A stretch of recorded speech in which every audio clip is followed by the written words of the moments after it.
So this is the key takeaway post for my episode titled Risk, Confidence, and a Life of Climbing in New York with Russ Clune. In that episode, we talked about a couple different things, but there's going to be three big takeaways that I got from this episode. One is in the realm of risk taking. The other is in the realm of what he calls being a lifer, so lifelong pursuit of activity. And then the third piece is that when many people think of New York, they usually don't think of the great outdoors, or maybe more so tied to New York City. But we'll talk a little bit about the Gunks, which is about an hour and a half away from New York City. So we do have some, really good adventure right here in our own backyard. So we'll dive into those three things. The first piece is about risk taking. My mindset, the way it usually goes when I'm thinking about risk is, I'll often say things like you can die on the couch or you can die off it. And what I mean by that is risks are worth taking, right? If you want to live in life, you have to go out there, you have to take risks, and that's okay. If you get so scared about taking a risk that you decide to be immobile and you don't even move, well, that can be harmful just as much, right? So my mindset usually goes towards go for it, take the risk, right? But there's a couple things to consider here, but one of the things that he was talking about in the episode is that if you're going to take a risk, you should do so responsibly. And I agree with that wholeheartedly. In life, there's these extremes of the spectrum. And I don't think it's really good to live on any end of the extreme. So I wouldn't say, doing absolutely nothing is not good, but taking, careless risks or, putting yourself in serious danger is also not good. So we have to find this nice balance. My friend Joe always says taking calculated risks. I believe in that. And it's a good reminder. Yes, life means that you're going to have to take risks. However, we want to do so responsibly as well. But then the other big thing we talked about was this idea of, risk-taking and confidence, and we got into a little discussion about that. And one of the things that really stood out to me is I said, oh, well, do you still take the risks in your life? And, he said, I don't even really consider it a risk, right? And by that, he means, he prepared so much. And some of these things are so easy, like it might appear to the outside eye as if he's doing something hard, complex, or risky, but he's prepared and put in the effort and practiced the skill so much that it's actually not that risky. If I told you to walk from one corner to the next, and if you could make it, even though it's high stakes, I'm going to give you $1 million if you get there without falling, but if you fall, you don't get the $1 million. So now it's high stakes. I bet most of you would say, yeah, I'm going to go for it. I got this. I feel pretty confident. Well, Russ, and he also references Alex Honnold in the episode because he free soloed El Cap. And, some of these individuals have done whatever it is that they were going to do so much that it's almost like walking for you. Now, yes, it does carry more risk, so it's not fair to say if you think about walking across a street versus just walking from one corner to the next, right? Once you walk in the street, you're now carrying more risk, but it's still walking, right? But it's just the idea of when you practice something so much, you're going to be confident in it. And many of these people who are doing some of these extreme things are taking tons of precaution, and they're giving it the respect that it deserves. They're preparing massively. He says in the episode, Alex didn't just walk up to El Cap and decide to solo it one day. It was years and years and years of practice. And he probably knows every handhold on that mountain. If he probably closed his eyes, he could envision himself on each piece, right? And, along the way. So he put the effort in to be able to really feel confident in that scenario. Where I think some people may have a degree of false confidence. And we said, sometimes people might be doing things for secondary reasons. Maybe I'm with a bunch of friends and I want to look cool. Maybe, I have an ego, I feel a little macho, or maybe I have to keep up with others, or, I'm with a bunch of friends and I feel like if I don't do it, I don't fit in, or maybe I want to show off to somebody, whatever. If there's any other secondary factor besides, just the pure enjoyment of the thing itself, you may end up getting yourself hurt, and you may end up having a little bit of this false confidence. I use the example of jumping on a mailbox, and let me explain. When I was growing up as a kid in Brooklyn, we used to hang out on the corner pretty often, and I used to just jump up on the mailbox, no problem. Still to today, if I'm with a group of friends that I really like and I'm feeling very playful, I see a mailbox, I'm like, oh, I want to jump on that thing so bad. And every now and then I'll still jump on it, but or just jump over things, anything, right? It could be just a little barrier and I'm going to see if I could get over it. It's a sign in the street and I'm going to get over that too. But there's times when I look at the sign or whatever it is, and I just know I can do it. And I get this rush of confidence, no matter how high it is. And then there's other times I get this rush of fear or hesitation or I don't really know if I could do this one. This might be approaching my limit. And so my body's communicating with me. But if I have a secondary factor like social pressure where people are around and they're cheering me on, I might decide to kind of ignore a little bit of my intuition and just go for it anyway. But in this scenario, I think it's really important to listen to your intuition. And my point there is your body knows what it's capable of, especially if you're very active and you're using your body often. If you're new to activity, maybe your body, right, it still has a lot to learn there. But if you've been doing something for a very long time, your body's going to be pretty intuitive. It's going to know what it can do, what it can't, and it's going to message that to you. And in that moment, you're going to feel it. You're going to feel, I got this, and you're going to feel that rush of confidence, or trust me, I can do it. And then, or your body's going to feel like, I'm scared, I'm nervous, I don't know, right? And what I would say is listen to your body in that scenario. If you're about to take a risk, tune into your intuition, try to ignore the social pressure, try to ignore the secondary factors, and tune into yourself. Is your body telling you it's got this, or is it telling you it doesn't? And, I don't think this is a mind over matter thing. Sometimes some people say, just think that you can do it, and you can, right? Or the problem is that you put a roadblock in your mind. If you take that roadblock down, you can get it. And there is some truth to, top down, bottom up approaches. But generally speaking, someone who's well tuned with their body, actually your body's probably telling you you can't do it because you can't do it. And your body's probably telling you you can do it because you can do it. Now, it doesn't mean you'll never be able to do it. It just might mean you have to scale back a little, start a little easier, and progress properly.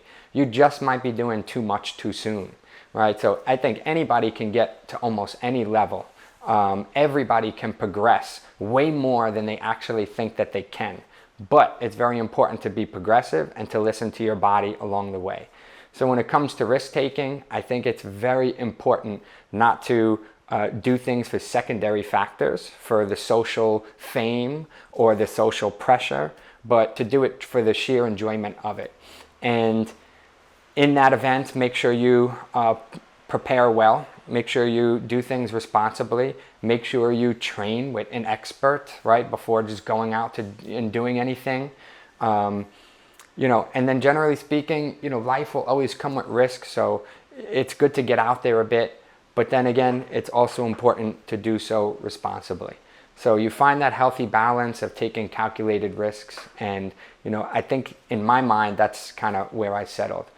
And the last piece I'll say, I revised one of my quotes, thanks to the episode. I usually say, may we all die doing what we love. And what I mean by that is, how beautiful it is to make it to the later years of your life and still be physically capable of doing the things you enjoy, whether it's rock climbing or anything like that. And as opposed to people who, as they age, can't do those things and have to spend the last years of their life just watching or wishing that they could do what they used to be able to do. But I want to revise it slightly to be super clear and say, may we all die doing what we love in the later years of our life, and not due to a careless risk that we took, but it's just because of the natural wear out of the body, right? We all have to wear out or rust out. Let it be that you got to do what you love all the way into the end, and there was this natural wear and tear that happened. And hopefully, I say, at least for myself, I hope to die doing what I love. That meant I made it all the way to the last years with health span. And health span is different from lifespan. Lifespan is how long you can live. Health span is how long you can live in good health. What I'm really saying there is not to emphasize the piece of dying, but to emphasize the piece of living. That we all get to do what we love to do physically all the way until the later years of our life. So that definitely means being responsible. Otherwise, you'll never make it there. So that's my piece on risk taking. The other piece that I really liked from Russ was, his book is titled The Lifer, and it made me think of the martial arts, right? They say there's karate and karate do. The word do means the way. It means it's a way of life. Many people used to get nervous in the martial arts or in the early years deciding to make it a sport or not. They said if you make it a sport, it's going to lose the essence of that way of life, because then you'll just, cater to the sport more than all these other aspects that we'll end up losing. And, it made me think a little bit about what Russ is saying. He also says that a lot of climbers were the best climbers in the world, and when they couldn't be the best anymore, they kind of gave up the sport.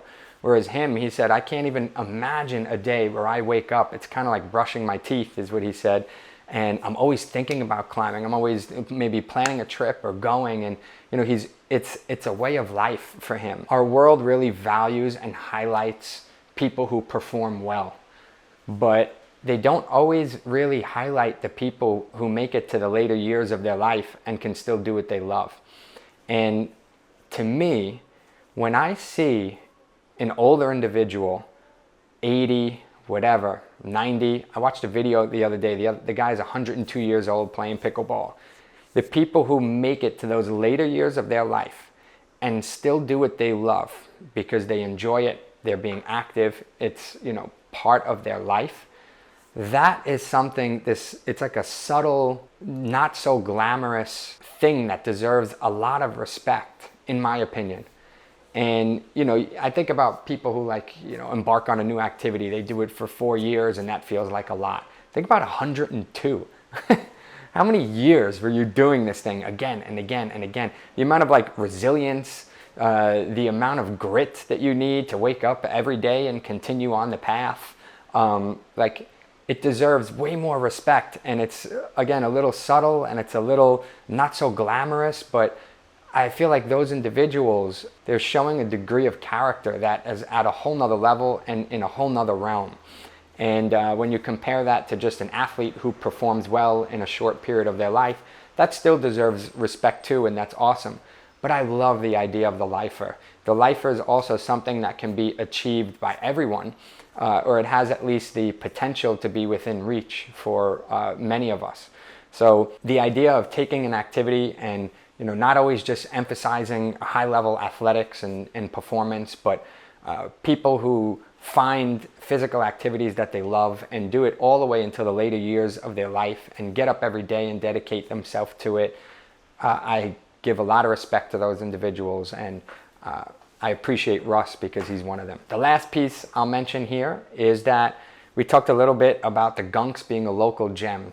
So when people talk about New York City, they often say that one of the big downfalls of New York City is there's not enough outdoor activity.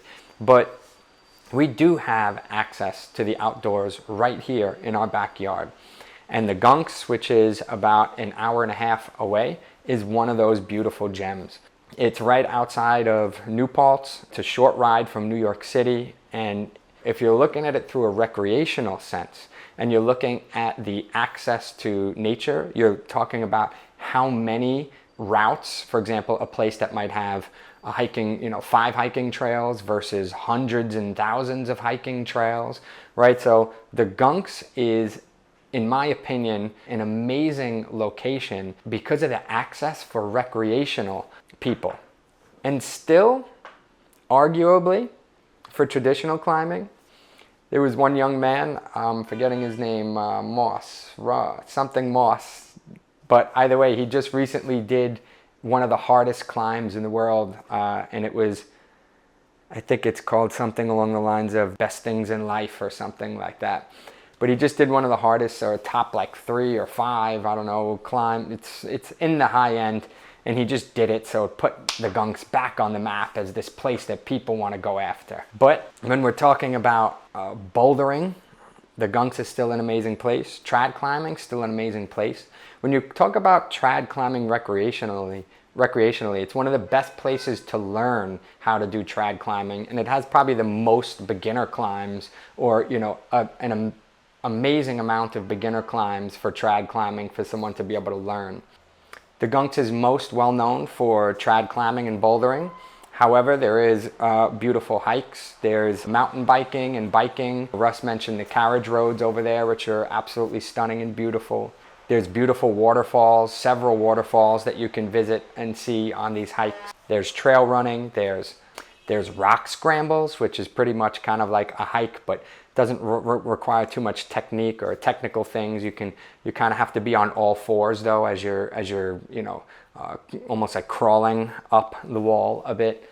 So when you talk about an outdoor playground with so much beauty that is so close to a large city, no matter where you go in the world, you're probably going to have to, whatever city you get to, you're going to have to drive to this outdoor destination. But we're talking about an hour and a half from New York City, and you're right there in this beautiful playground. Is an amazing thing to have access to. So to sum it all up, we had risk taking. Understand that in life you're going to have to take some risk in order to live. And to get out there and take some risk is okay. But we want to take calculated risks, and we want to take risks responsibly. Now we also want to make sure that we're doing things progressively, and that we have real confidence as opposed to false confidence.